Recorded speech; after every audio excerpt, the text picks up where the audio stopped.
In this segment of Playing for a Living, Johnny Wilson recalls becoming a pro basketball and baseball player. When you finished with your college experience, what were the options that you had as far as athletically, what you could do coming out of college?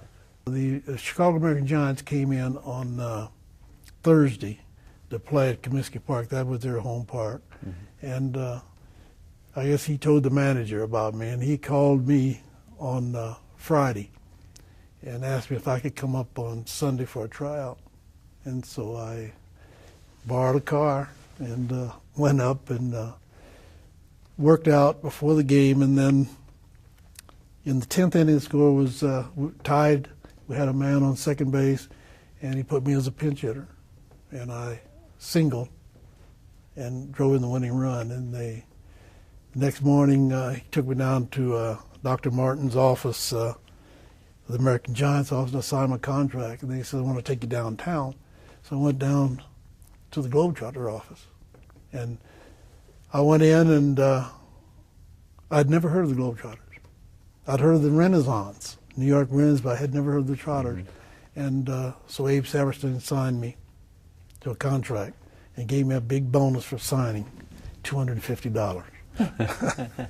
The competition in the league, at that time was not as good as it was, say, 5 to 8 years before that, when Josh Gibson and those guys were still playing, Cool Papa Bell, Satch. Mm-hmm. But we still had a few halfway decent ball players, such as Baltimore had Joe Black. He ended up being a great relief pitcher for the Dodgers, and also Junior Gilliam was with them.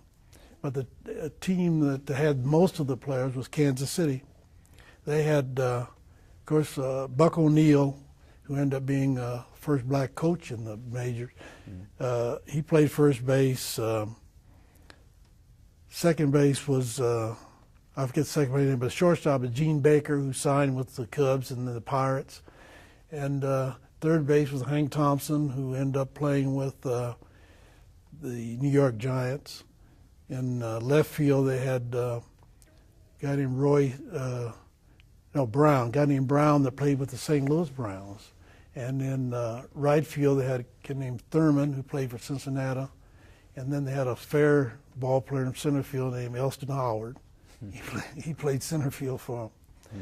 Mm-hmm. And then Birmingham had a kid that had potential, but he didn't do too much in the big leagues. His name was Willie Mays. So, so there was that type of ball player still in the league. Mm-hmm. And some of the other guys that didn't make it up to the bigs were still some very outstanding ball players.